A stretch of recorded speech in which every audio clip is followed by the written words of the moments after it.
porque está hasta cierto año. La cosa es que pues yo descargué todo el SSD y le metí hasta 2700 y pico datos que tiene. Ajá, Y perfecto. le metí este mismo comando, obviamente pues aquí está pues, los datos. Y aquí, digamos, le metía, no sé, comencé metiéndole poquitos números y pillé que, digamos, como sabemos que lo de la transformada de Fourier pues tiene una parte en la parte irreal, ¿no? Entonces, de que es como coger esa señal que la estamos graficando en nuestro plano, eso es frecuencia sobre tiempo, creo que es, o era Es, impulso es- sobre es- tiempo. es amplitud contra frecuencia. Eso, eso. Y pues que eso mismo es como si bueno, ahí baila con la circunferencia. Es como si esa señal que tenemos acá la graficáramos, pero en esta circunferencia y pues quedaría algo así, ¿no? Y que, Pero porque probablemente estás graficando el complejo. O sea, estás graficando no la ajá, magnitud. sí, o sea, a eso iba a ir. Ya. Entonces, o sea, lo que pillé es que, bueno, nosotros sabemos que aquí, pues ahora en el video que eso era, aquí todo el centro había como un centro de masa, por así decirlo, y que a medida que yo vaya aumentando, digamos, ¿cómo eran las repeticiones? Creo que eran. Ujú, sí. Pues este centro de masa, dependiendo de la señal que obviamente yo estoy graficando aquí, pues ese centro de masa va a tender a como a moverse, ¿no? Y pues Ujú. obviamente ese centro de masa va a tener coordenadas en plano X, Y y con componentes irreales, irracionales acá arriba y acá abajo. Entonces, lo que vi cuando yo le daba a graficar a esta parte de acá es que efectivamente entre más L fuera más grande, más se suavizaba ese comportamiento del centro de masa, que fue lo que pillé. O sea, digamos, nosotros sabemos que el centro de masa haría comportarse como así, como con Ujú. varios círculos, y hay unos momentos que sí se sale mucho y se descontrola y sale así. A lo que voy es que, digamos, entre L sea más grande, esto tiene más apariencia de una circunferencia que puros rayones sin. Es por lo del efecto de leakage que mencionábamos el martes. Ajá, entonces, sino que pues, entonces, si el tema es el código ahorita, pues estaría como mostrando el trabajo, entonces, pues, por eso te estoy como explicando. Mi duda era, o sea, la cosa es que, digamos, logré pasar de eso a poder graficar algo similar que se forma, no, pues es que, o sea, a esto básicamente. Ujú. Esta sí ya sería la señal muestrada con respecto a la amplitud, Sí. pero tú ahí nos pides, espérate un momentico, reviso.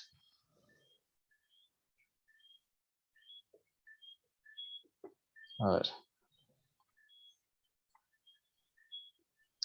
tú ahí nos pides que, ah, espérate, Comportamiento estacional o cíclico. epa, ajá, que si es estacional o cíclico. Cuando te referías a cíclico, es que, por ejemplo, Se eh, repite. ok, o sea que, por ejemplo, ellos aquí solamente pillan de 0 a 200. Y creo que era lo que nos decías la clase pasada, de que si nosotros miramos como este centro, nosotros vemos que aquí para acá son simétricos, ¿sí o qué?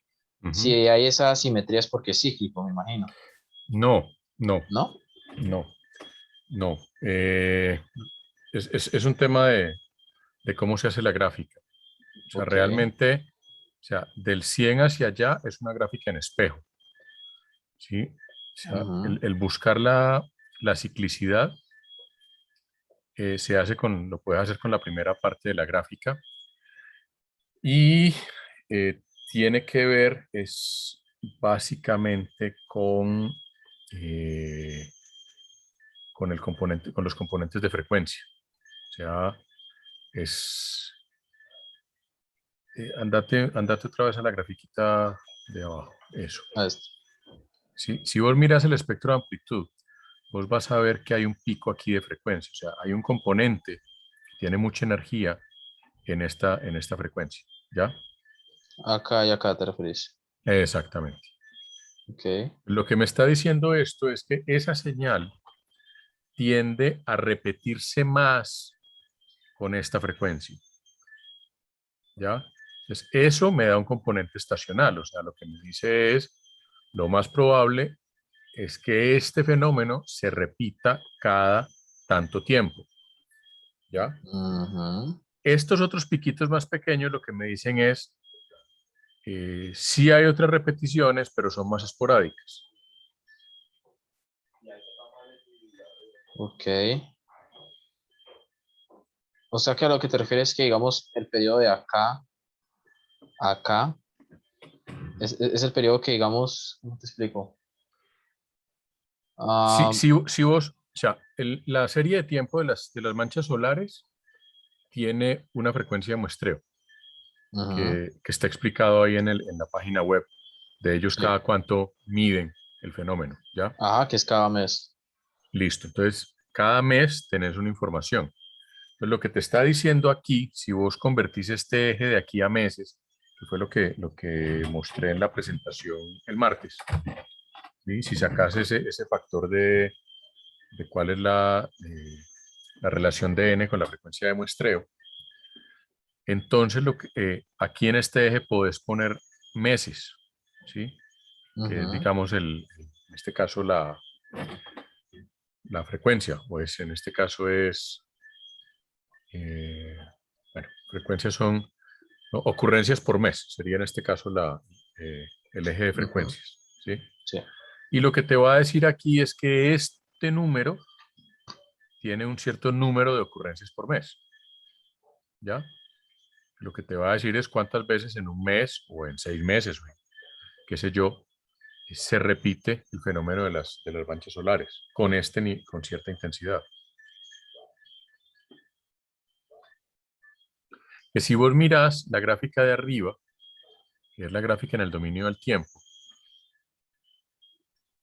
vos fíjate que o sea, para vos mirar esta gráfica y encontrar aquí una posible ciclicidad o periodicidad, te toca mirar aquí exactamente a qué meses corresponde esto y hacer un análisis manual de decir, bueno, si este pico está, qué sé yo, en junio, es decir, cualquier cosa, y luego este otro pico está en junio del siguiente año, y luego este Ujú. otro está otra vez en junio del siguiente año, entonces uno puede decir, ah, sí, hay una estacionalidad. Pero eso mismo te lo dice la gráfica de frecuencias, simplemente porque hay un pico en una determinada frecuencia, que te dice exactamente cada cuántos eh, unidades de frecuencia hay un nivel de energía alto de esa señal. Que esa sería esta segunda, ¿no? Exactamente. O sea, profe, que digamos, obviamente pues aquí no lo pone más preciso. Hagamos de cuenta, bueno, a ver, de este pico alto a este otro pico alto, ¿cuánto hay? Como, ah, pongámosle, no sé, 180, ¿cierto? O sea, 180 meses. Si este mismo comportamiento, digamos que ellos hubieran extendido, hubieran tenido más datos y hubieran hecho hasta 1000 meses, si yo desde este pico de la derecha, hay otro pico exactamente a 180 meses, No, probablemente lo que vas a encontrar no es otro pico aquí, sino que este pico va a ser más grande, el, pero la el, el que le frecuencia, sigue, pero la frecuencia va a ser la misma, ¿no? Acordate que solamente nos interesa mirar el lado de la izquierda, no nos interesa la derecha, la de la izquierda. ¿sí? O sea, del 100 a la izquierda, o del 100 para la derecha, solo uno Porque de verdad los que dos. la señal va así, ¿no? Entonces, Exacto. Pero solo nos interesa uno de los dos. Y este pico grande te está diciendo, mire, aquí hay un fenómeno que se repite mucho más que los otros, o esta frecuencia que se presenta aquí es mucho más que todas las demás frecuencias de la serie de tiempo. Entonces, este mm, pico te va a decir que ahí hay una cierta ciclicidad, ¿ya? listo. Mm, déjenme, yo les busco, denme un segundito, yo les muestro otra forma de interpretar esto. Dame un segundito. Vale, un segundito, que es que no me acuerdo si lo tengo o no. Creo que no lo tengo.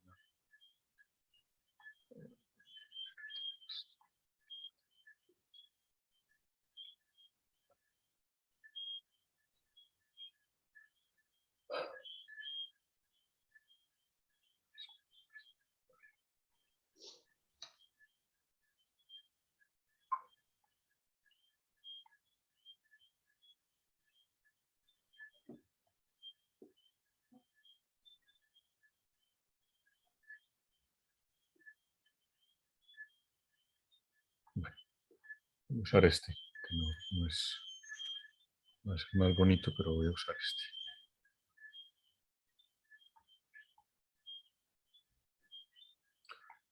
Dame un segundito, yo comparto mi pantalla. Voy. Ujú.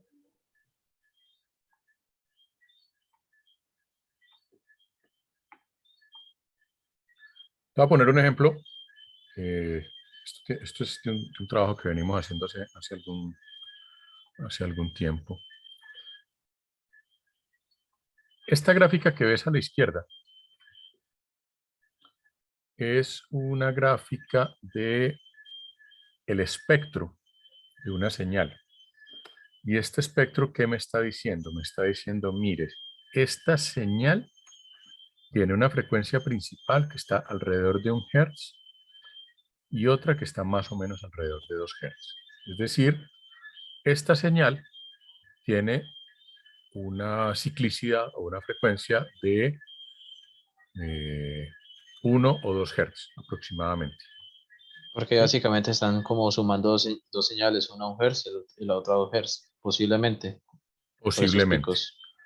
posiblemente. Y ya te Mm, voy a explicar por qué. Es la suma como de dos señales.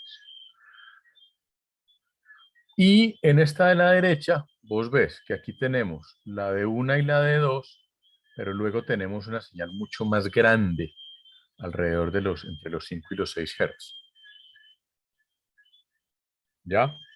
Ahora, ¿de qué son estas señales? Estas señales miden a una persona caminando, le miden el balanceo de los brazos usando acelerómetros. Esta de la izquierda es una persona sana, una persona normal que camina normal, donde básicamente esta señal grande es el balanceo típico del brazo y esta más chiquita es el balanceo del codo. ¿Sí? Cuando uno camina, uno tiene dos articulaciones que se mueven, o sea, uno normalmente, el codo no va tieso, y eso es lo que me muestra este piquito de 2 Hz. Y este de 1 Hz es el brazo completo, el balanceo completo del brazo. Entonces lo que me dice esto básicamente es una persona caminando normalmente, balancea los brazos más o menos 1 vez por segundo. la otra persona lo está balanceando mucho. Este de la derecha es una persona que tiene enfermedad de Parkinson y por lo tanto tiene un temblor en la mano. Claro. Entonces como le tiembla la mano, ese temblor es esta línea roja que me muestra aquí de 5 a 6 Hz. Y además lo que me está diciendo esto, entre otras cosas, es que a este señor le tiembla el brazo izquierdo, porque aquí nosotros, digamos, lo graficamos así, el rojo es el brazo izquierdo, el azul es el derecho, el que le tiembla lo que le tiembla es la mano izquierda. Claro, claro, porque el azul Y sí se con la asemeja a lo que está a la rediferencia. izquierda. Ajá. Mm, ya. Entonces, cuando, Profe, señor, mira que, por ejemplo, en estos gráficos no se da lo del espejo, que, que pues me pregunto por no, qué en los otros sí se da el no espejo. se da lo del espejo, es por la forma como nosotros lo graficamos.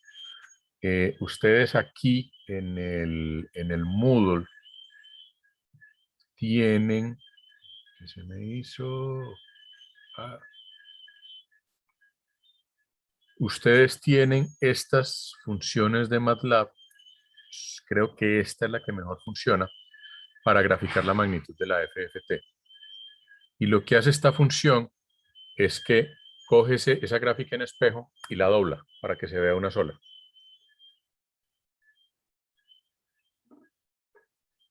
Que es lo que nosotros estamos haciendo aquí. O sea, en esta gráfica nosotros lo que hacemos es que quitamos el espejo simplemente graficando de tal manera que queda la señal doblada y solamente vemos la parte que nos interesa, porque el otro lado es exactamente igual, solo que en espejo. Entonces aquí estamos básicamente graficando solamente, si vamos al ejemplo pues, de las manchas solares, estamos graficando solo el lado izquierdo. Pero la forma de hacerlo es cogiendo y simplemente doblando la otra gráfica sobre la primera. Esos scripts que hay ahí les ayudan a eso, a mejorar esa gráfica, incluso graficar la contrafrecuencia para que también les quede mejor, porque la gráfica del libro no está contrafrecuencia, porque no está usando la frecuencia de muestreo. Entonces a esta grafiquita ustedes le ponen la frecuencia de muestreo, que en este caso es 1 sobre mes, o si quieren lo ponen en hertz, que viene siendo .00000 algo, y les va a graficar más o menos de esta misma forma, para que les quede una gráfica pues que tenga pues más sentido físico, es lo que les he venido como insistiendo tanto, que la transformada de Fourier es útil en la medida en que tenga un significado físico. Y en este caso, pues un significado clínico.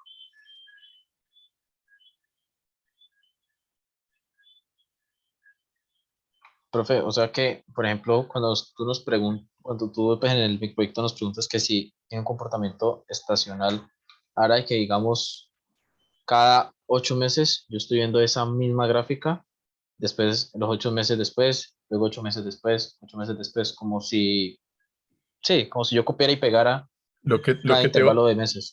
claro, lo que te debería aparecer en el gráfico de Fourier es que si esta frecuencia la tenés en meses, te aparece un pico aquí en el 8.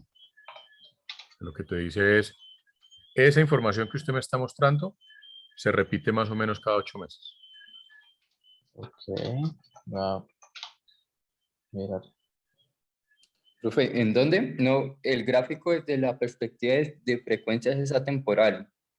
Pues se supone que si es cíclico, no importa cuánto tiempo yo la tome, pues siempre va a tener las mismas gráficas, ¿no?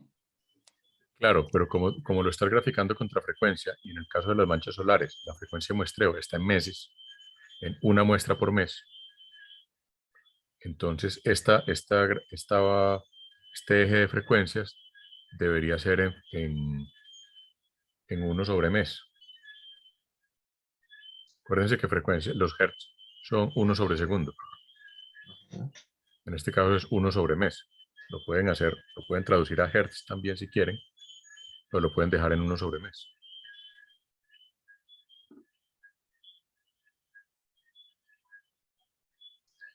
Ve, profe, la cosa es, a ver, yo la transformada, o sea, básicamente mi comando es transformada de la función de, digamos, de la base de datos donde yo acabo de importar los datos, ¿cierto? Y yo eso le hice un stem Sí, a la transformada y eso me da una gráfica, la segunda, la que te mostré, que es como la del espejo. Para nosotros entonces determinar si es cíclico o no, me estás diciendo de que entonces esa gráfica la tengo que doblar, es más fácil. tengo que doblarla. Es más fácil si le quitas el espejo. O O sea, sea, si, entonces, si ves eso es solamente después uno de de los sacarle la datos. transformada. Sí, Ok, listo. Listo, listo. Entonces voy a pillar esos scripts que tienes allí y miro.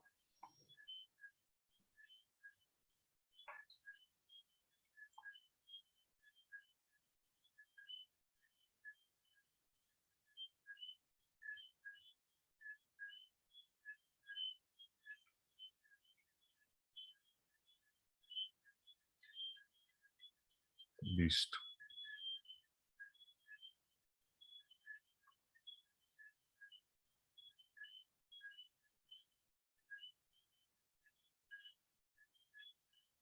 ¿Alguna otra duda o algo que quieran de pronto mostrar de la evolución del proyecto?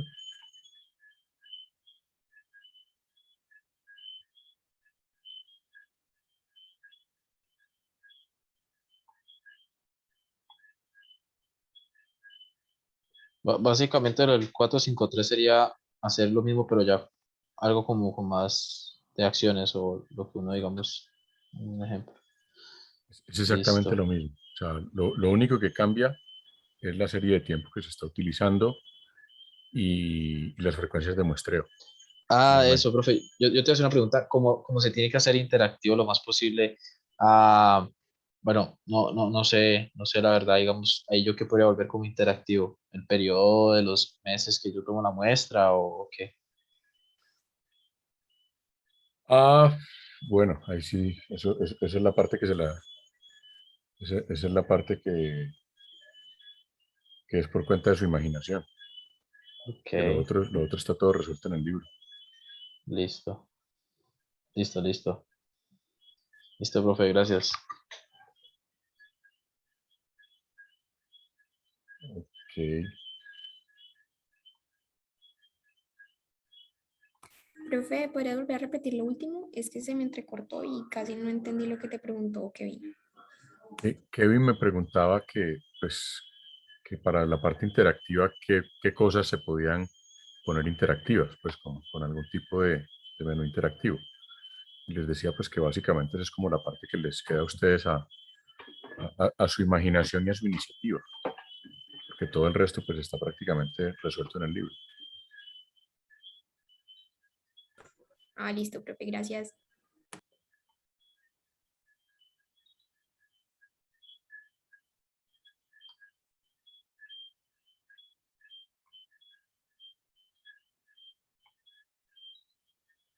Bueno. mm,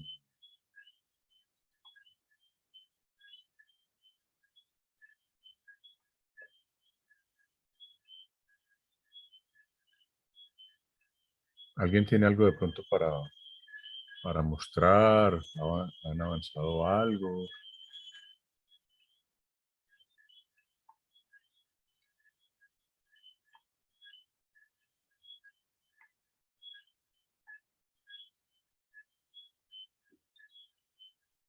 No, nada, pues por mi parte solamente tengo hasta cuando le hago la transformada y pues quería ver con lo de la transformada inversa.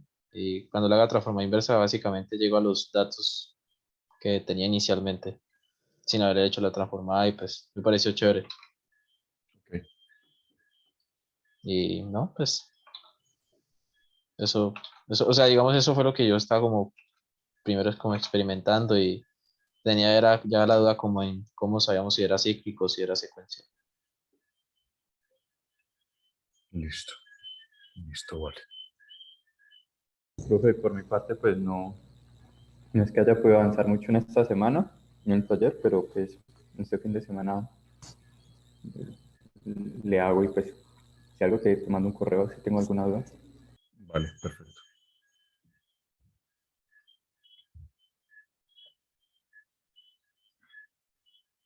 Bien.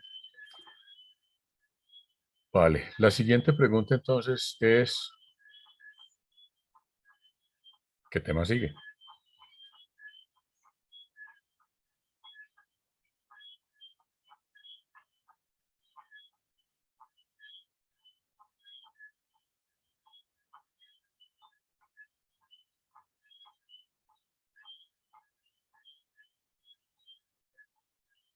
Buena pregunta, profe. Si seguimos en el orden, si seguimos en el orden del libro, el capítulo 5 del libro se llama Análisis de Fourier aplicado a sistemas y arranca con Análisis de Fourier de sistemas de tiempo continuo. Hay un ejemplo inicial que es básicamente un circuito RC expresado donde ya convierten la ecuación diferencial que ya hemos visto en una ecuación en transformada de Fourier, tal cual como aparece aquí en la pantalla, que es la ecuación 513 del libro, donde básicamente lo que se está haciendo es uso de la transformada de Fourier. Fíjense que lo que están haciendo aquí es utilizar algunas de las propiedades de la transformada de Fourier, donde en este caso a la derivada pues, se le aplica una propiedad que entre otras cosas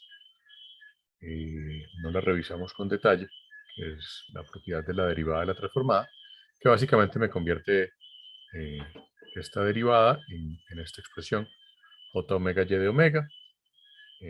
Aquí es y de t, pero lo reemplazamos por y de omega, y esto es x de t, lo reemplazamos por x de omega. O sea, básicamente lo que hacen aquí es aplicarle la transformada de Fourier a la ecuación diferencial. ¿Listo? Y esto me va a llevar a una cosa que se va a llamar la función de transferencia. En este caso, x de t, o sea, la señal de entrada es el voltaje, y y de t, en este caso la señal de salida, es el voltaje sobre el condensador, en el caso de este circuito RC. Lo que vamos a seguir trabajando a partir de ahora, y lo que van a ver ustedes luego en redes de comunicaciones y demás, es en términos de función de transferencia. O sea, lo que muchas veces uno necesita de cualquier sistema es obtener la función de transferencia. Fíjense que si nosotros aplicamos el concepto de respuesta al impulso,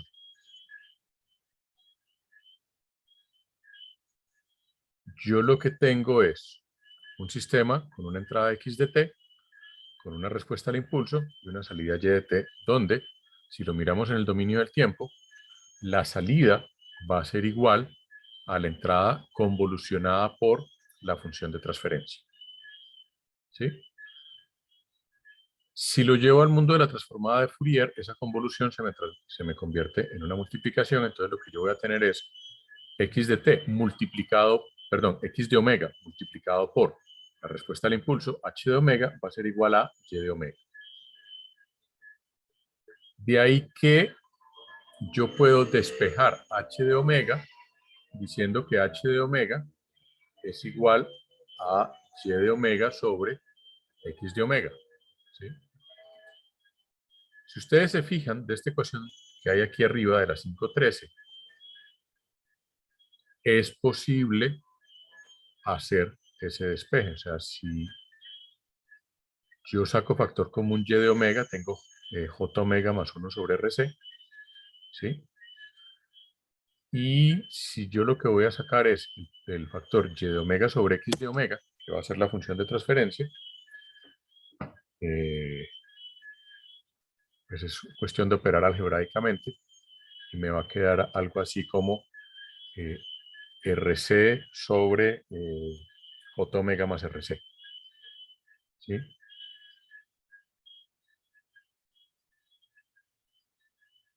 Que es un poco a lo que deben,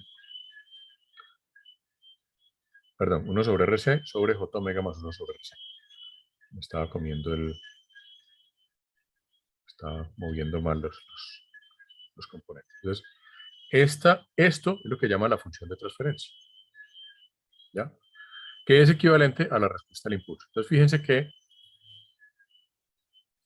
de la ecuación diferencial, pasando la transformada de Fourier, es relativamente fácil llegar a la función de transferencia. ¿Sí? Y la magnitud, pues la pueden sacar sacando magnitud y ángulo, que es básicamente estos dos, que es lo que se hace para luego graficar la transformada de Fourier. Fíjense que aquí ya tenemos la magnitud expresada, en este caso ya en una ecuación, en términos de la frecuencia, y el ángulo también es expresado en términos de la frecuencia y el factor RC. Básicamente para cualquier sistema vamos a poder hacer eso mismo, o sea, obtener la función de transferencia, y luego vamos a encontrar muchas técnicas para hacerlo. Esta es la forma analítica cuando yo conozco la ecuación diferencial del sistema.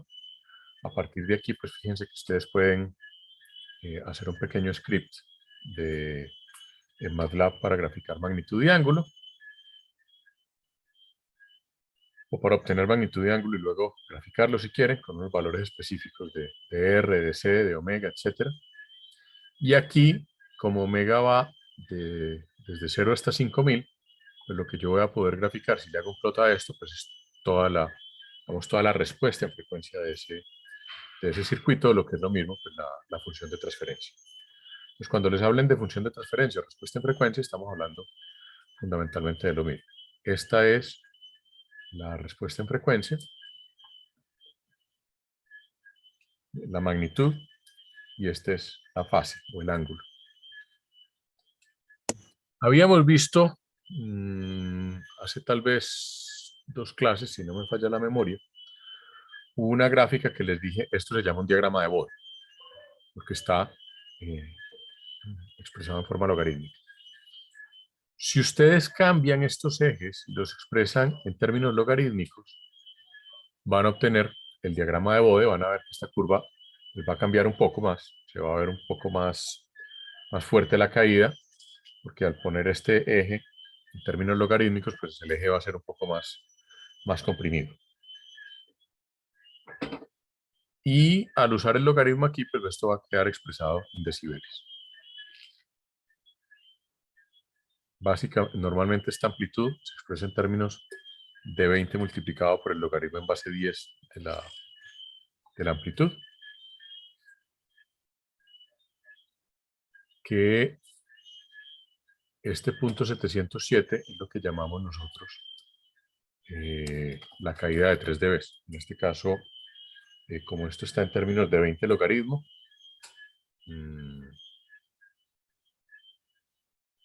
es una cosa, y cuando está en términos de 10 logaritmo cambia un poquito, pero básicamente esta caída de raíz de 2 es lo que vamos a llamar la caída de los menos 3 dB. ¿Listo?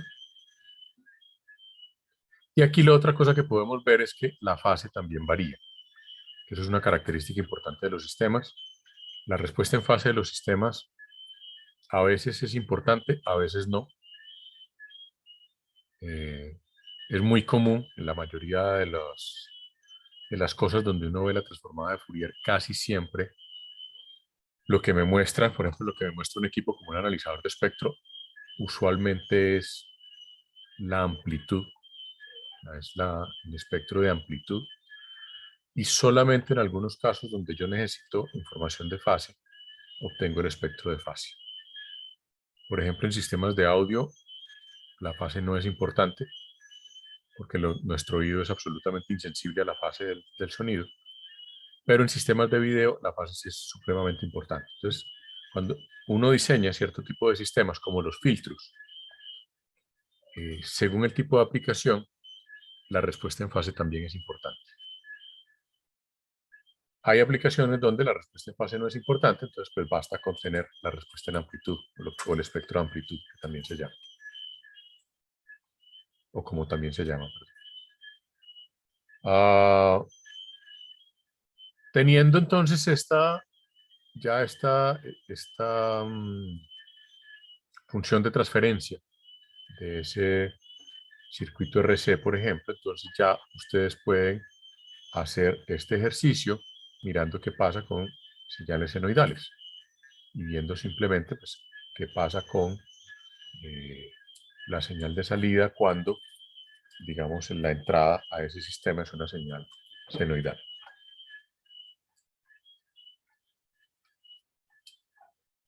Ahora, una de las aplicaciones más importantes de todo este tema es lo que se llama los filtros, la aplicación de filtros. Pues aquí hay algunas explicaciones. Está la explicación también del sistema masa resorte amortiguador. Aquí lo pueden ver ya llevado al mundo de la transformada de Fourier. ¿Qué pasa cuando las entradas son periódicas y no periódicas? Tren de pulsos rectangulares, que es algo que ya habíamos mencionado también. Aquí es importante que este tren de pulsos rectangulares tiene una transformada de Fourier muy particular, que como ven esta es la respuesta en frecuencia del circuito RC. Este es para una entrada y este es para la entrada periódica de la figura 5.4. Fíjense que esto tiene una forma bien particular. Se las voy a dejar para que indaguen un poquito más. Esto ya lo vimos cuando hablamos de las propiedades de la transformada, pero pues péguenle una mirada más detallada y luego lo revisamos. Les decía entonces que una de las aplicaciones más importantes es la de los filtros. Lo que voy a hacer a continuación es una pequeña presentación sobre filtros Aquí muestran algunos ejemplos. Ya espero que ustedes los revisen con calma y los volvemos a discutir por allá el martes. Lo mismo que pasa con entradas no periódicas, etcétera, etcétera. Aquí hay múltiples ejemplos que les muestran a ustedes qué pasa con los sistemas cuando las entradas son no periódicas. Y aquí empieza el tema de filtros. Entonces, yo lo que voy es hacer una pequeña introducción al tema de filtros. Y de aquí al martes, pues la idea es que ustedes le den una mirada al capítulo 5 para que ya revisemos con todo este tema de lo que es la función de transferencia y empecemos a ver su aplicación ya en sistemas de comunicaciones, que es lo que me interesa que miremos también. ¿Listo? ¿Alguna inquietud hasta allí? Todo bien, profe. Perfecto. Bueno, básicamente un filtro es un tipo de sistema que visto desde la perspectiva de la transformada de Fourier, es un sistema que permite el paso de cierto rango de frecuencias y bloquea el paso de otro rango de frecuencias. El filtro por defecto, que siempre se analiza, es el filtro pasabajos, que es este que aparece en esta figura, donde tenemos una frecuencia de corte, en este caso es 0.4 radianes por muestra. Ahorita hablamos un poquito de esta forma de mostrar la frecuencia normalizada. Fíjense que está en términos de no radianes por segundo, o sea, no está en términos de frecuencia, sino en radianes por muestra. Es decir, este es un eje que es independiente de la frecuencia de muestreo. Cuando yo introduzco la frecuencia de muestreo, entonces este eje se me convierte en un eje de frecuencias. La forma va a seguir siendo igual, solo que ya esto no va a ser una frecuencia normalizada, sino que va a ser una frecuencia absoluta. Entonces les decía, el filtro pasabajos es el que normalmente se utiliza por defecto, porque lo usual es que a partir del filtro pasabajos se suelen construir todos los demás filtros. Hay 4 tipos de filtros muy comunes. El primero es el pasabajos, el segundo es el pasaltos, que es exactamente el inverso del pasabajo. El tercero es el pasabandas. Y el cuarto es el eliminabandas, o filtro notch. Hay otros tipos de filtros, de los que ya hablaremos un poquitico más adelante. Pero por ahora vamos a quedarnos con estos 4 filtros que son los más comunes. Ahora, ¿por qué es tan importante hablar de filtros? Al menos para ustedes que estudian ingeniería telemática. Porque en general todos los canales de comunicación se comportan como un filtro. La mayoría de los canales de comunicación se comportan como un filtro pasabajas. Hay algunos que se comportan como un filtro pasabandas. En el caso de los sistemas de radio, los sistemas funcionan como filtros pasabandas. Y en general los sistemas de radio son sistemas pasabandas. Los sistemas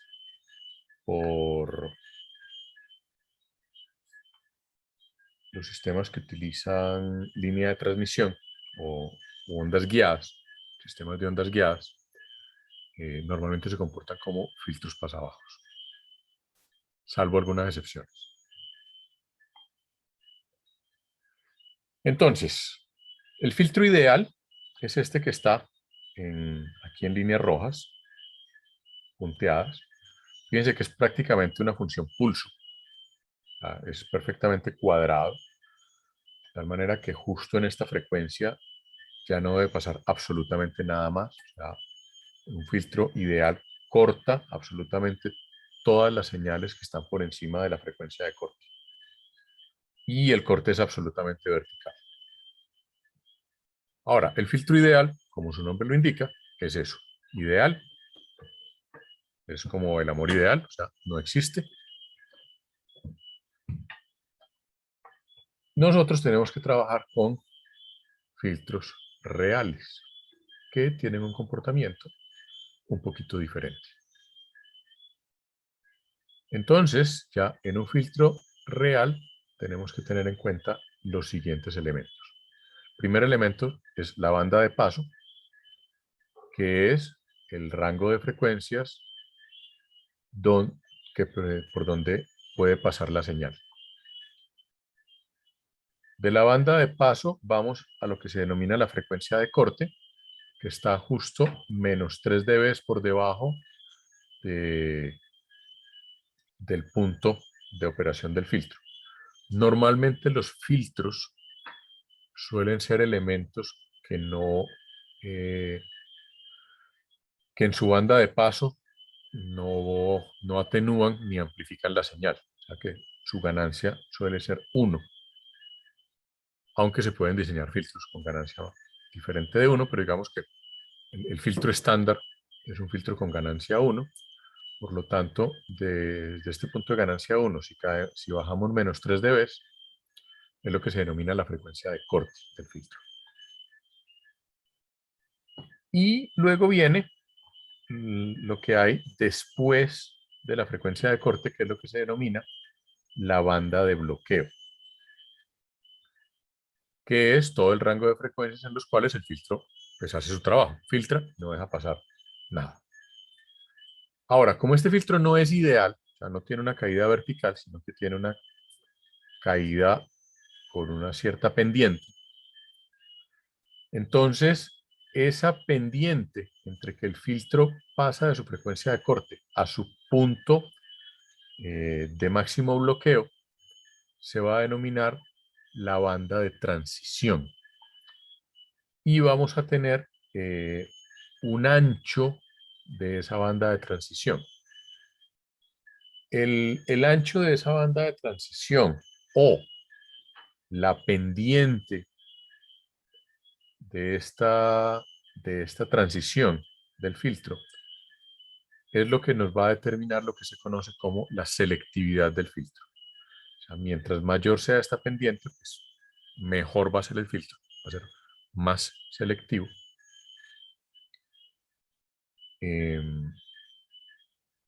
Y pues va a bloquear mejor las frecuencias que quiero bloquear. Aparte de eso, fíjense que un filtro real puede no ser completamente plano ni en su banda de paso ni en su banda de bloqueo. Puede tener un cierto rizado. Entonces, cuando el filtro tiene rizado, que no todos los filtros tienen rizado, pero son bastante comunes también los filtros con rizado, entonces vamos a tener lo que se denomina el rizado de la banda de paso y vamos a tener el rizado de la banda de bloqueo, que son elementos que nos van a determinar, digamos, la calidad del filtro. Sí, Juan David. ¿Qué decías que la pendiente, cuando la pendiente es mayor, quiere decir que el filtro es más efectivo? Más selectivo, sí. Más O sea, selectivo. filtra más. Listo, profe. Y lo otro que te iba a preguntar, en el eje Y que dice zero phase, eso sería amplitud. Es amplitud, sí. Ok.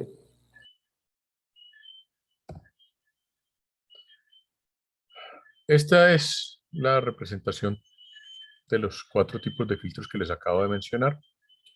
Aquí está el pasabajos, frecuencia de corte, el pasa altos con su frecuencia de corte. Fíjense que es exactamente el opuesto o el inverso del pasabajo. Normalmente cuando se diseña en términos de la función de transferencia se diseña así, o sea, es exactamente la función inversa.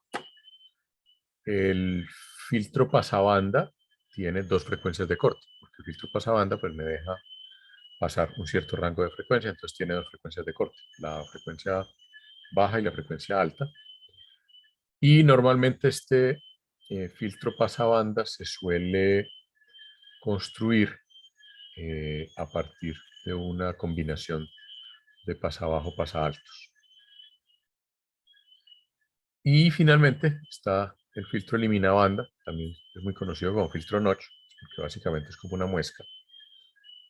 que en principio deja pasar absolutamente todo y bloquea un pequeño rango de frecuencias. Son bastante útiles para cierto tipo de aplicaciones, como por ejemplo en los sistemas de banda ancha, de redes de banda ancha con tecnología DSL. Los cables, el par trenzado que se utiliza en la línea DSL puede ser interferido por señales de radio AM.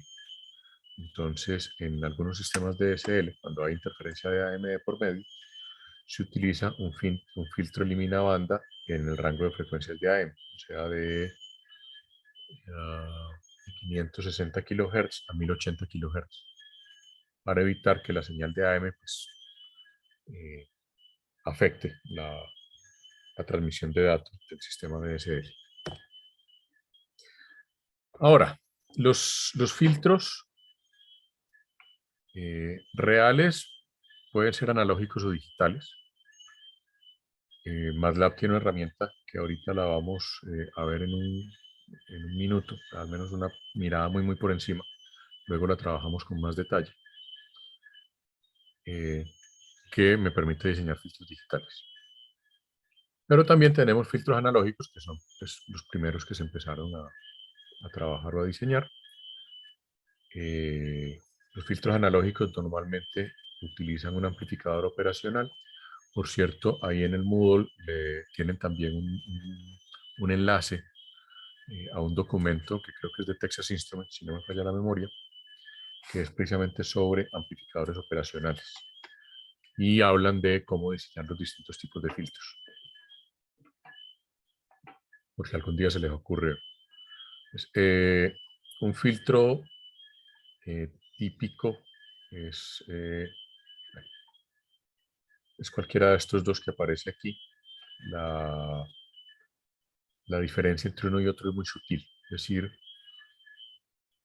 este es un filtro con respuesta de magnitud con atenuación 0 dB o con, digamos, con factor de amplificación 1, o sea que no amplifica absolutamente nada. Y este, que tiene estas dos resistencias aquí, sí tiene un factor de amplificación que depende de los valores de estas dos resistencias. Entonces,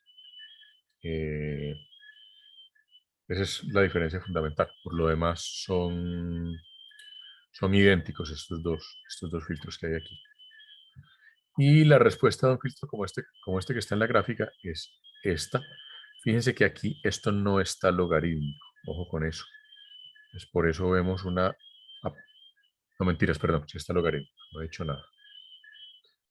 Sin embargo, esto es un filtro de primer orden. Es un filtro muy poco selectivo. Fíjense que la caída es supremamente plana si la comparamos con el que teníamos en el ejemplo hace 2 diapositivas antes de esta. Pues el filtro que les mostraba en el otro ejemplo es mucho más selectivo. Este es un filtro muy poco selectivo. Y aquí viene un tema con los filtros analógicos. Y es que la selectividad del filtro depende de algo que se denomina el orden del filtro y depende del número de amplificadores operacionales que utilicemos. O lo que es lo mismo del número de elementos de filtrado en cascada. Así yo pongo otro conjunto, otro circuito igual a este conectado en cascada, tengo un filtro de segundo orden y así sucesivamente.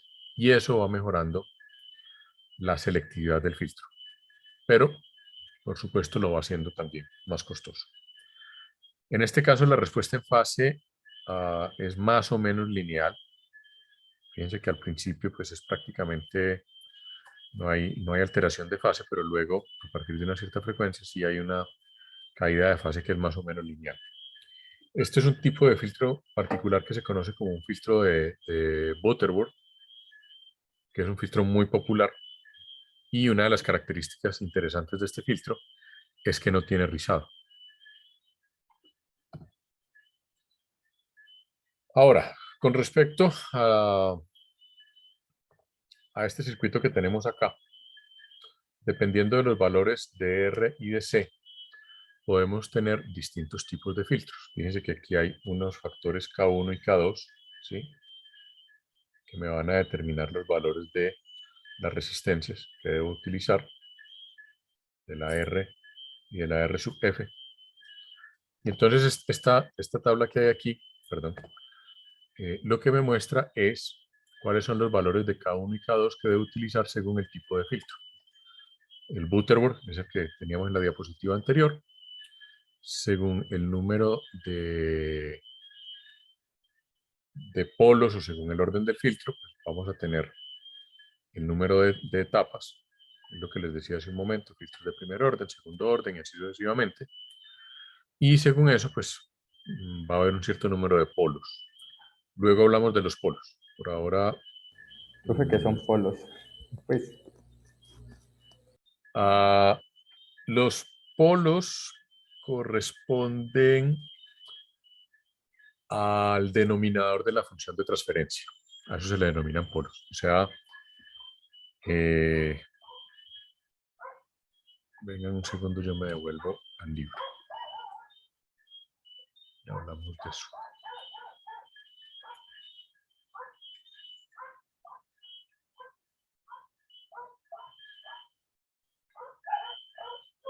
Si nos vamos a esta función de transferencia,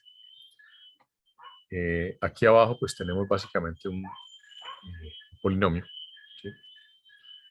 Entonces, lo que se denominan los polos son los valores de la variable, en este caso de omega, que hacen que este polinomio de acá sea igual a 0. profe, ese J significa que es imaginario, ¿cierto? Sí. Y, ok.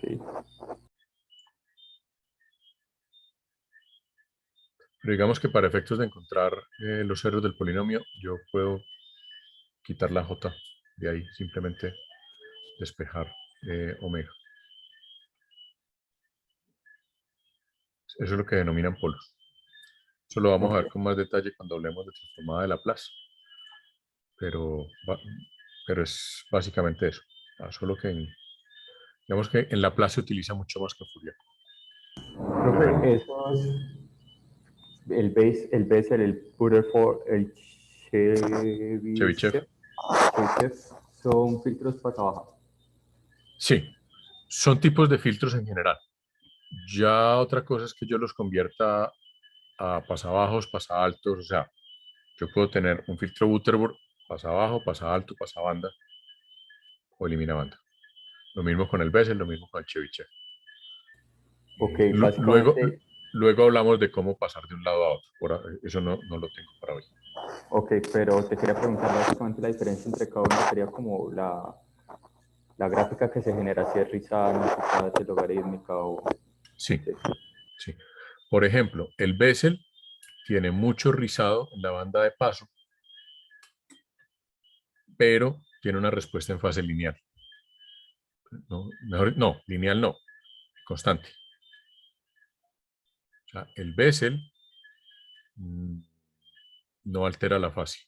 Entonces, por ejemplo, si yo quiero hacer un filtro de video, es mejor usar el Bessel que el Butterworth. Porque el Butterworth tiene una respuesta plana en amplitud, pero una respuesta en fase lineal. Mientras que el Bessel tiene una respuesta en fase que es casi constante.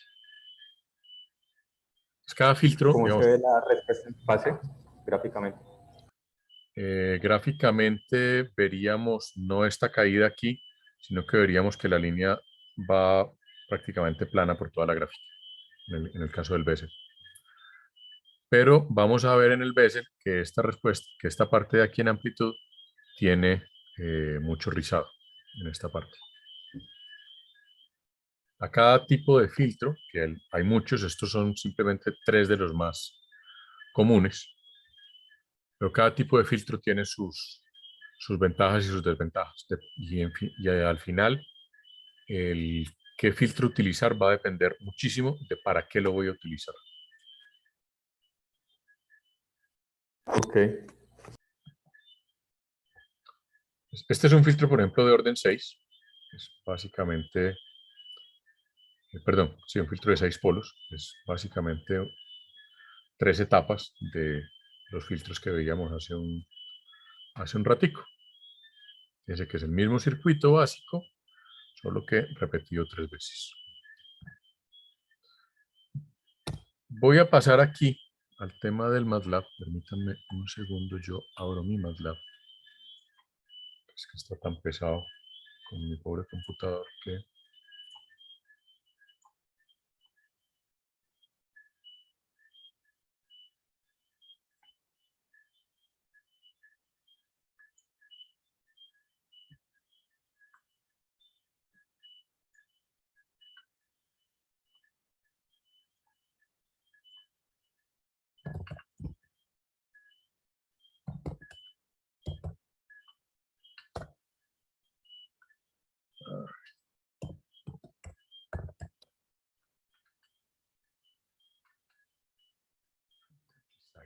Eso.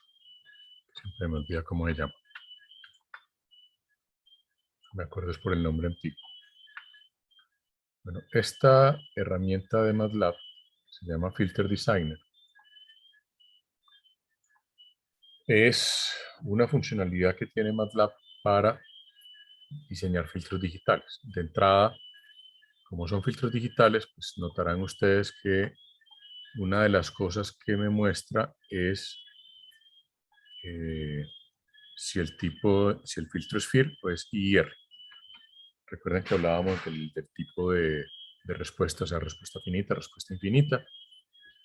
Ahorita vemos un poco algunas diferencias entre estos dos. ¿Listo?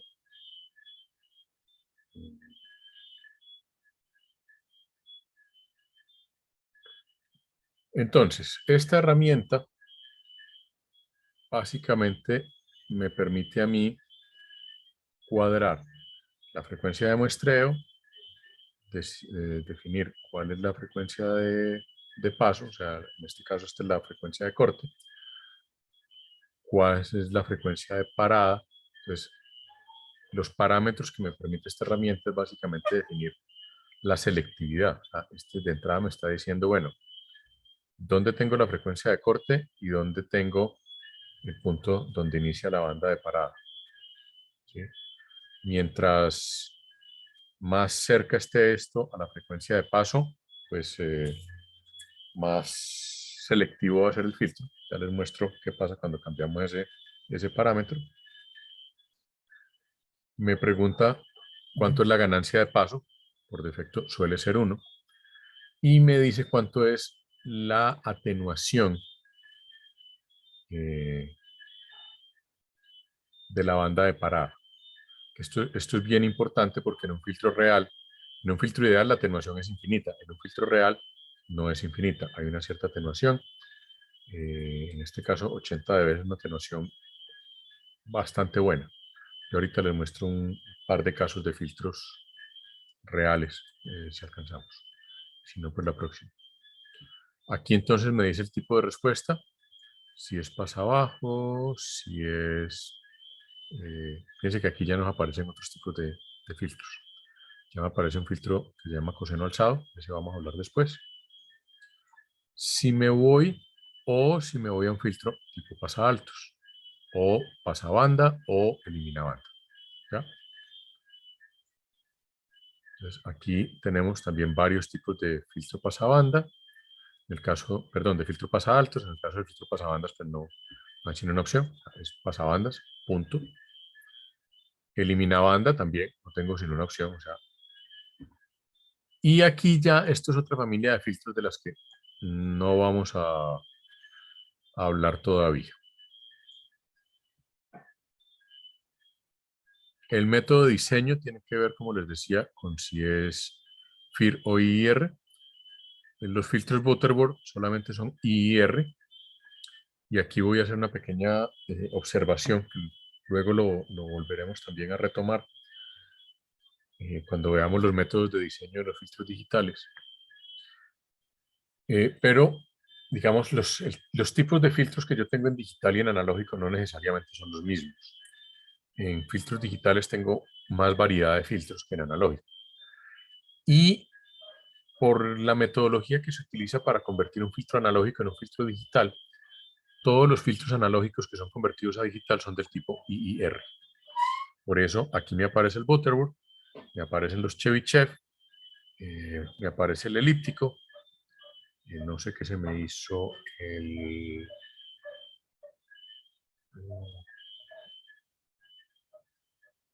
no sé qué se me hizo el otro. Pero bueno, aquí están también algunos de los más comunes. Y si nos vamos a filtros de tipo FIR, ya los tipos de filtros son diferentes. Simple y llanamente los métodos de diseño de filtros digitales son completamente diferentes. Pues si nos vamos al caso típico del filtro pasabajos, con los detalles que hay acá por defecto. Bueno, antes de decirle que diseñe el filtro. Hay unos algoritmos específicos para diseñar filtros, son algoritmos recursivos, entonces aquí esto puede ser muy pesado en algunos casos. Por eso, aquí me da dos opciones. Una es que yo especifique el orden del filtro. Entonces lo que le estoy diciendo es, mire, hágame un filtro de orden 10 que cumpla con esto. Yo aquí estoy forzando un poquito las cosas cuando le digo un orden. Aquí, pues, como son los valores por defecto, pues,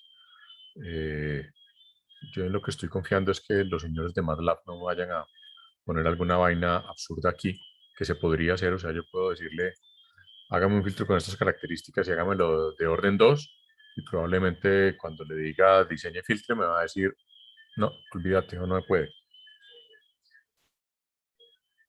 Ahora, mientras mayor sea el orden del filtro, más selectivo va a ser. Esa es una norma general. La otra opción es que yo le diga, no, escoja usted el orden.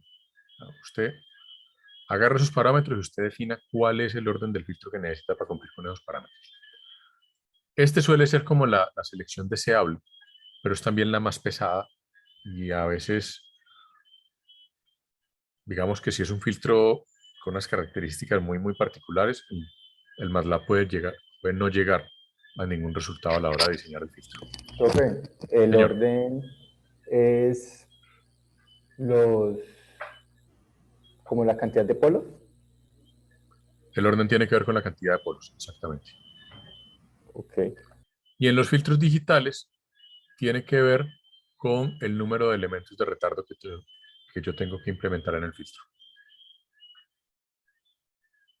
Entonces, mientras mayor sea el orden, más complejo va a ser el filtro, tanto en analógico como en digital, solo que en digital es un poco más, puede ser un poco más grande. Entonces, si aquí yo le digo que diseñe el filtro, pues, después de un ratico me va a decir, toma tu filtro. Ahí está. Ah, bueno, le dije que un X-Report. Yo me devuelvo y hacemos un Butterworth para que se vea más bonito. Listo. Aquí está un típico filtro Butterworth con respuesta planita hasta en este caso, fíjense que la frecuencia de corte son 10.800 Hz. Y la atenuación son más de 200 dB.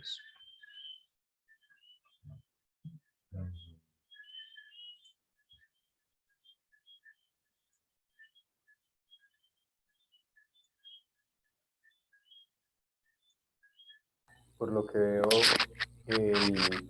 bueno, este filtro, el Butterworth, no tiene como para armar la sección de paso, ¿no? No, este solamente me da la frecuencia de corte.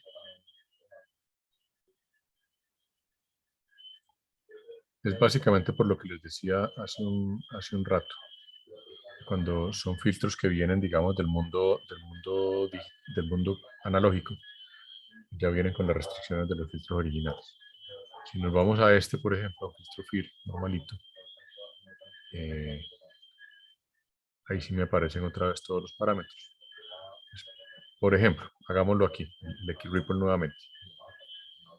Fíjense que la atenuación es mucho menor en este caso, pero también el corte es mucho más brusco. Entonces, unas por otras, el Butterworth, la caída no es tan pronunciada, pero la atenuación va a ser mucho mayor.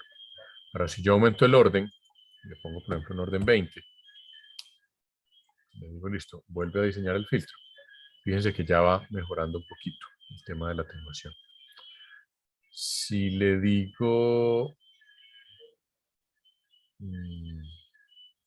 deme un orden mínimo y digámosle que no sean 80, sino 100 la atenuación.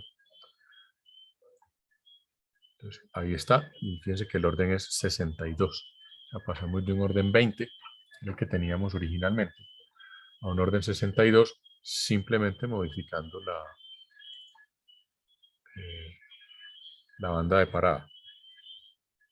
Ahora, si volvemos a los 80, y le vuelvo a decir que me lo diseñe con el mínimo orden, ya el orden es 50. Entonces, fíjense que depende de qué método de diseño yo utilice,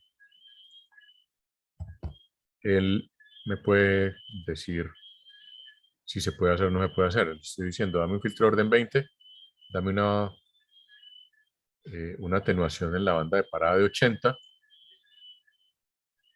Lo que me está diciendo aquí es, toma tu filtro de orden 20, pero sorry que no puedo cumplir la atenuación que me estás pidiendo. Ve, profe, ese filtro también tiene como una leve atenuación entre los, diría como entre los 4000 a 5000 Hz, ¿no?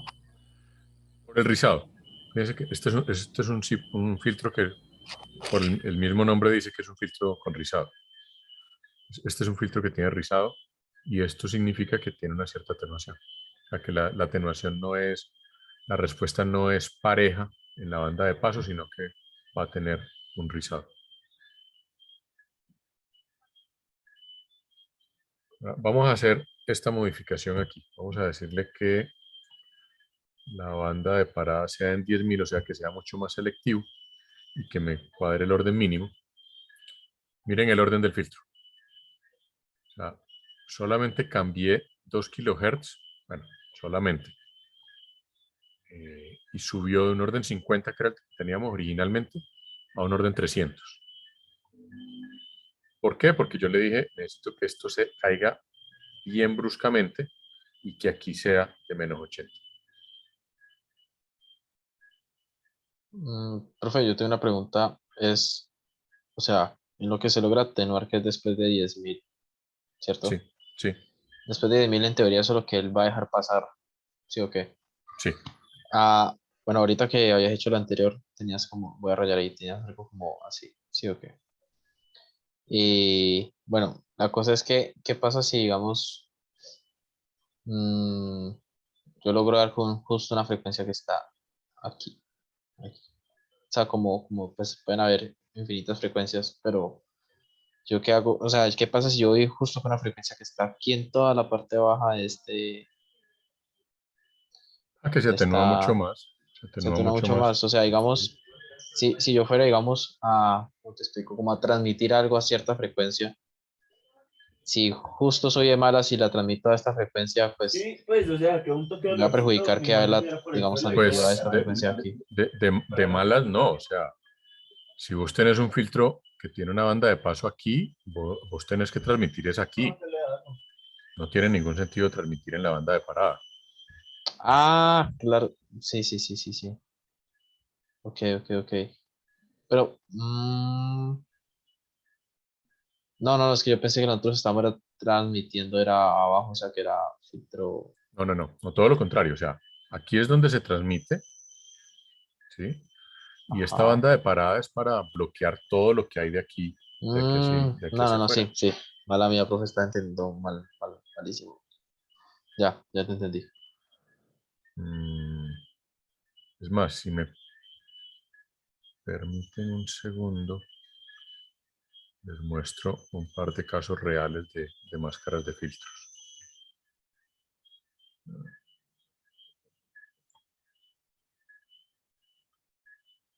Ve, profe, ¿las cancelaciones de ruido activa vienen a ser una especie de filtro o qué? Son filtros, Son son filtros. filtros, sí. Solo que es un tipo de Mm, filtro particular que llama un filtro adaptativo.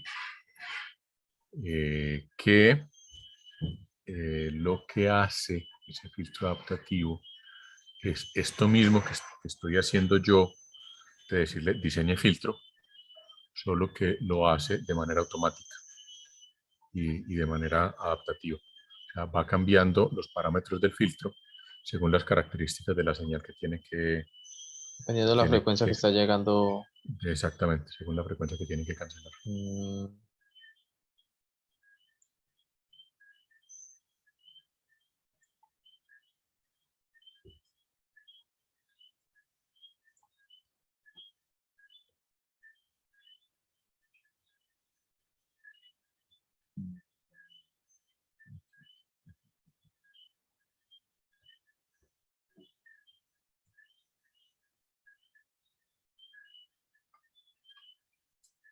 Ya.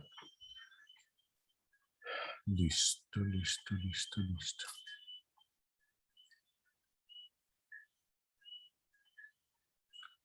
Bueno, esto que están viendo allí es una máscara espectral real. En este caso es de un sistema celular. Entonces, fíjense que lo que hacen los reguladores y los que diseñan estos sistemas es decirle a los fabricantes, señores, ustedes se tienen que adaptar a esta máscara espectral. Diseñen sus filtros de tal manera que la señal no se salga de estos parámetros. En este caso, esto es un pasabandas. Y con esta máscara espectral, lo que uno hace es que ya diseña el filtro, o sea, uno se va a una herramienta como esta de MATLAB y le dice, bueno, yo necesito un filtro que esté dentro de esa máscara espectral, entonces tengo que, ya uno diseña todos los parámetros, dice, bueno, yo aquí ya necesito un pasabandas, y necesito un pasabandas que tenga tales y tales características, en este y este rango, con esta frecuencia de muestreo. Entonces ahí yo le digo, listo, diseña el filtro. Que fuera algo como esto, por ejemplo. Aquí me quedó, es que me quedó asimétrico. Esto, por ejemplo, no es muy deseable.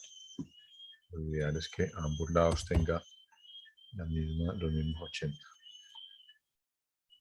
¿Sí? Entonces, yo lo que tengo que ver es que, por ejemplo, mi filtro se asimile a esta máscara espectral. Fíjate, por ejemplo, que aquí la banda de parada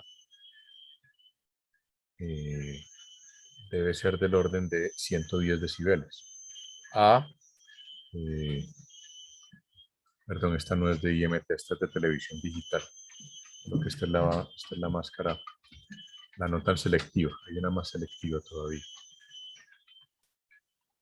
Entonces, esta máscara me está diciendo es, usted aquí, en este punto, a 4 MHz de la frecuencia central, tiene que haber caído 74 dB. A aproximadamente 5 de la frecuencia central tiene que haber caído menos 86. Y a 10 megas de la frecuencia central ya tiene que haber caído menos 110.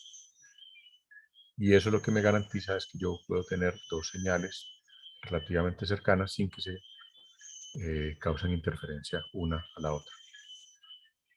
Y así son en general todos los sistemas de telecomunicaciones que utilizan algún tipo de medio de transmisión, llámese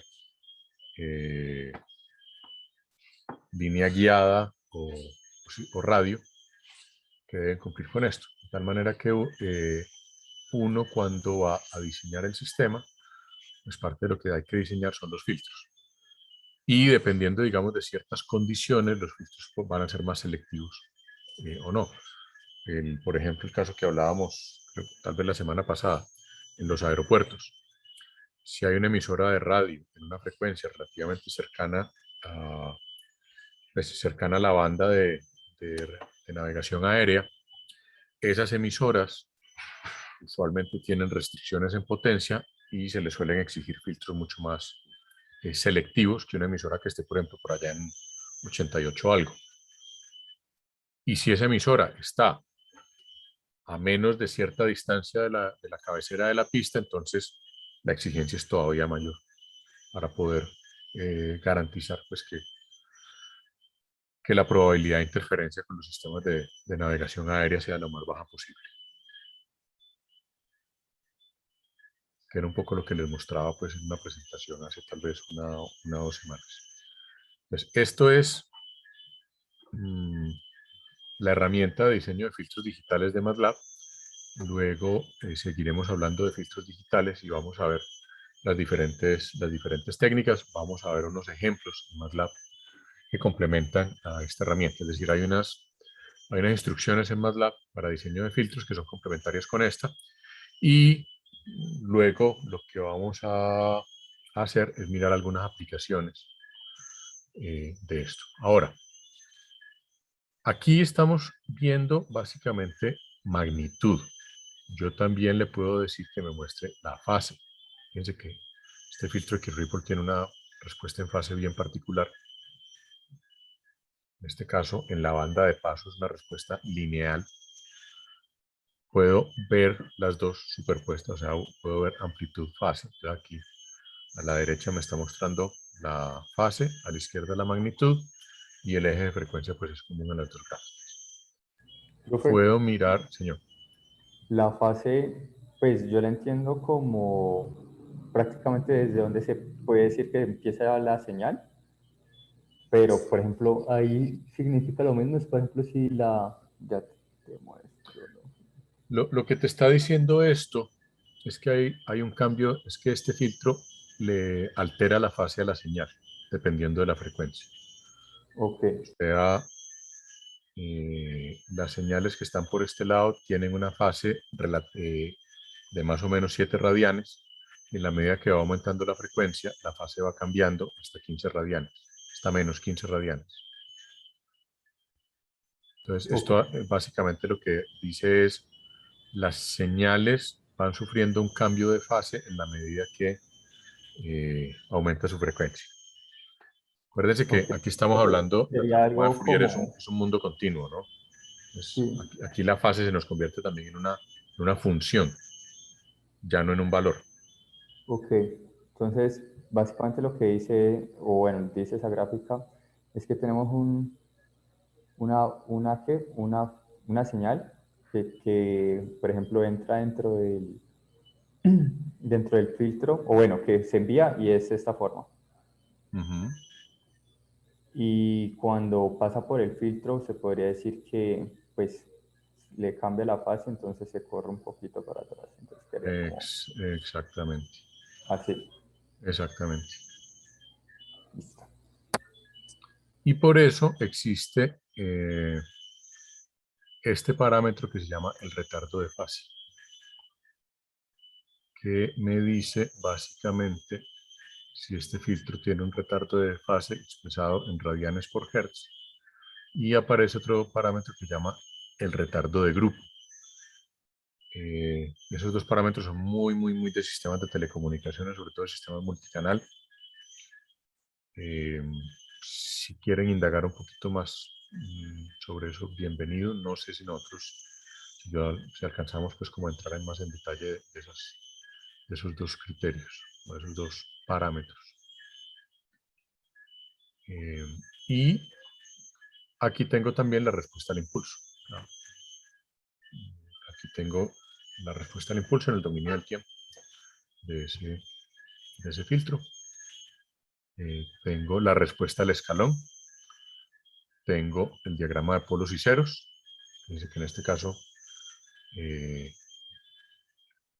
los circulitos son los ceros y los polos son las crucecitas. Están todas justo en el centro. Eso va a tener un sentido del que luego hablaremos también, comentemos más en detalle. Y estos se llaman los coeficientes del filtro. Realmente lo que yo voy a utilizar en MATLAB cuando voy a hacer un script, si utilizo un script en lugar del Simulink, estos coeficientes del filtro son los que me van a determinar el filtro como tal, porque van a ser si se acuerdan de la ecuación de diferencias finitas, estos van a ser los elementos multiplicadores de los elementos de retardo en la ecuación de diferencias finitas. Y eso se le denominan los coeficientes del filtro.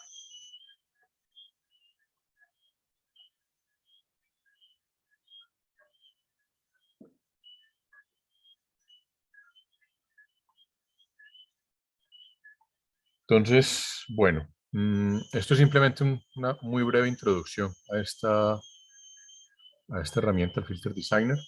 Luego tendremos oportunidad pues, de trabajar más con esto. Y la próxima clase pues empezamos a hablar de filtros digitales. Los detalles, los distintos tipos de filtros, el filtro de medida móvil del que ya hemos hablado muchísimo, otros distintos tipos de filtros digitales, los ejemplos en MATLAB, que ya eso lo veremos el martes, los ejemplitos. Aquí está, si quieren revisar los ejemplos. Esta es la página donde están pues, todos los ejemplos o varios ejemplos de filtros en MATLAB. Varios de los cuales pues, son los que vamos a seguir aquí el martes. Y vamos a hablar un poquito pues, de cómo son esas técnicas pues, para pasar de filtros analógicos a filtros digitales de forma muy genérica. Eso en el libro, eso ya es capítulo 6, o 7 inclusive. Entonces, pero por ahora, digamos, vamos de a poquitos con el libro. Échenle una mirada al capítulo 5. Ah, bueno, no mentiras, aquí empiezan a hablar de filtros también. Sí. No, porque me acordaba que estaba en otra parte lo de filtros en este libro. Pero bueno, aquí, o sea, la idea es ir terminando el capítulo 5. Entonces, por favor, pues para el martes traten de darle una mirada, ojalá, pues a todo lo que hay del capítulo 5. Que ahí nos vamos a quedar probablemente un par de semanas antes de entrar a hablar de transformada de Laplace, porque quiero detenerme también un poquito en lo que es la aplicación de todo esto en sistemas de comunicaciones, ¿vale? Y a revisar algunos ejemplos del libro del capítulo 5, ¿ok? Listo, profe. Profe, no sé si de pronto, bueno, aprovechando que tienes el MATLAB ahí, la clase pasada te pregunté que cómo hacías un script interactivo. Quería saber si de pronto nos puedes hacer como un ejemplito fácil, o sea, poniendo cualquier cosa, poniendo, digamos, una variable y dándole, digamos, un deslizador a esa variable, o como por tener ahí una guía, por favor.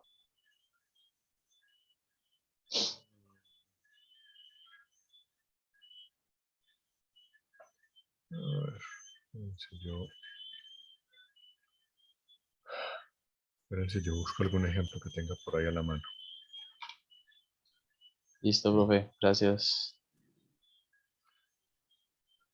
O bueno, voy a hacer un ejemplo muy fácil aquí, a la carrera. Sí, o alguna x igual a tal y pues no poder. Digo x igual 50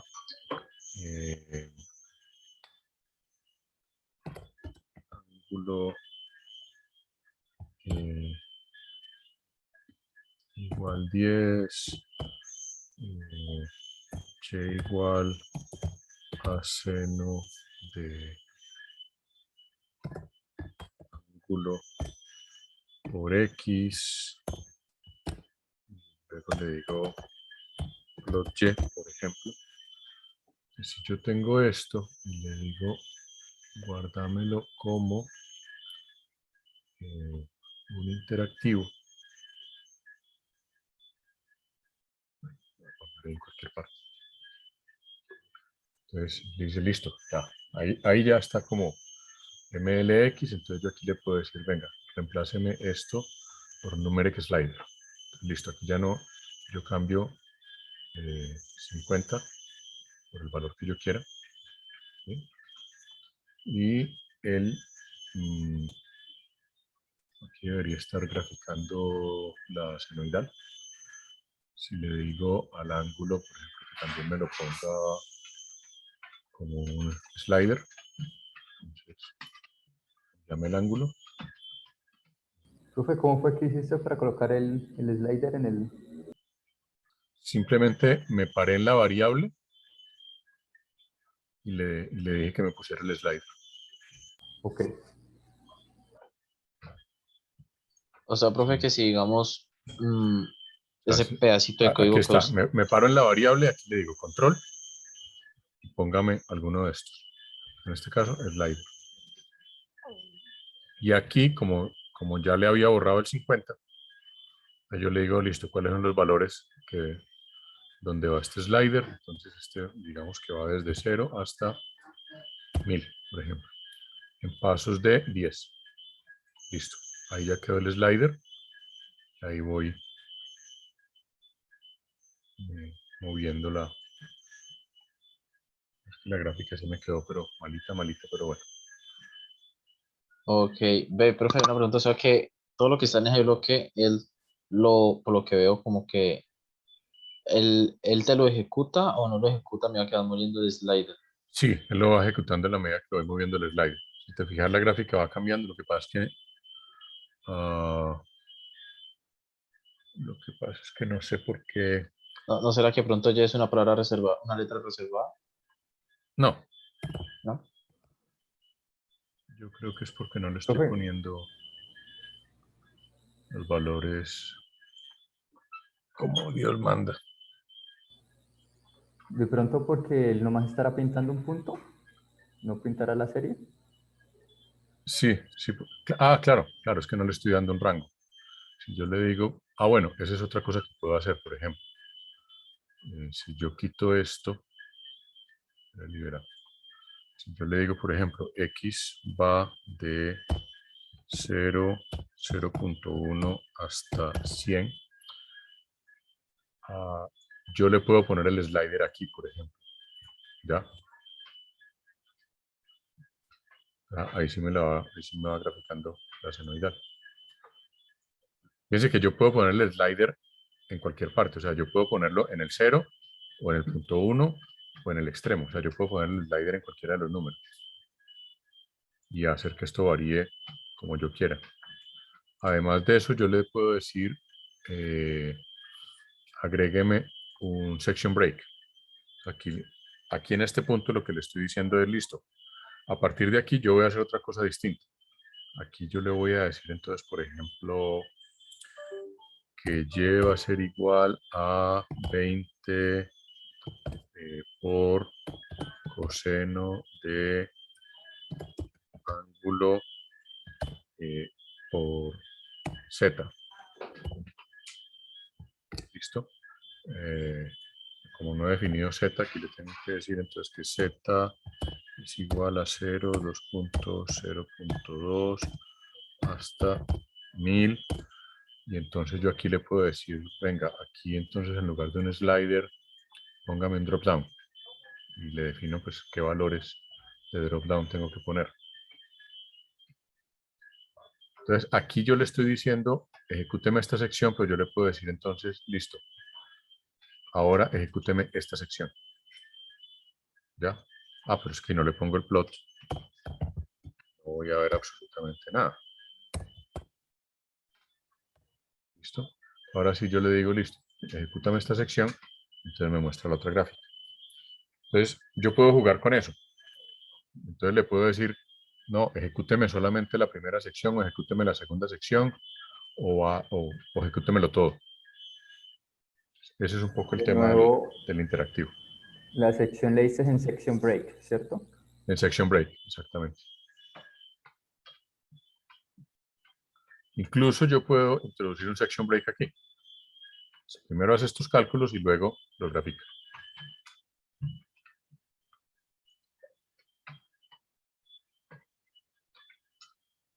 Ve, profe, una pregunta, por ejemplo, en nuestro código que uno está importando datos de Excel, Ajá. uno al momento de pasarlo a este archivo interactivo, pues a medida que uno corre el slide, me imagino que el programa detecta que uno está haciendo una importación y eso no lo lee varias veces, ¿cierto? Ahí tienen que tener cuidado con eso, digamos, la importación es una fase que no te deja mucha interactividad, o sea, vos no puedes, a menos Ah, que no, tengas, por claro. ejemplo, sí le puedes meter una cierta interactividad, por ejemplo, con esto, y es que puedes seleccionar distintos archivos para importar. Ok. Listo. Pero digamos a lo que yo me refiero es, pues, porque importando esa cantidad de datos, 2700 y pico, que si al momento que uno lo pasa esta cosa al archivo ya así como lo tienes, no sé si hay si MATLAB reconoce que está importando datos y eso no lo hace varias veces, sino que ya los deja importados y lo que corre a medida que vos vas moviendo el deslizador es el resto del código, ¿sí me entiendes? O sea, a lo que Siempre y digamos, siempre y cuando lo partas en secciones, sí. Si no, él los va a intentar importar cada vez. O sea, si lo dejas todo en una sola sección, él los va a intentar importar cada vez. ¿y cómo separaría eso en secciones? La parte donde estás leyendo el archivo e importándolo, lo dejas en una sección y luego dejas las otras secciones. Y al donde le pones los botones interactivos es a las otras secciones. Entonces lo vas corriendo por secciones. Ahí como tenés son tres secciones, por ejemplo. Por ejemplo, ¿Y cómo fue que creaste una sección? con esta opción, Section Break. O sea, yo me paro en Ah, un punto, claro. le digo Section Break y ya. No, listo, profe, dale. Y yo Perfecto, dentro de una gracias. sección puedo ir insertando todas las líneas que quiera. O sea, yo puedo aquí ir metiendo Claro, no, código todo está el re que quiera. bien. Y cuando le das run, solamente corre ese pedacito de sección. Yo le puedo decir que corra la sección, que es esta opción, Run Section. Puedo Mm, decirle que ejecute la sección y pase a la siguiente. O puedo decirle ejecútemelo todo.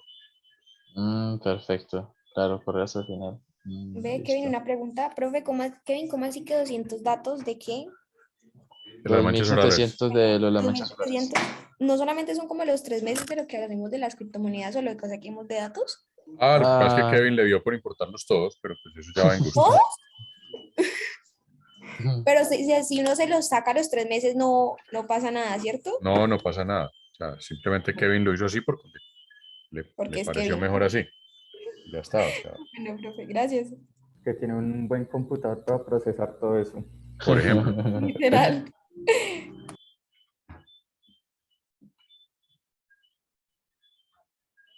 Listo. No, pues que una descarga del archivo ya tiene todo eso. Entonces, que me voy a poner a cortar todos los datos. No, pues, importaba todo eso de una vez.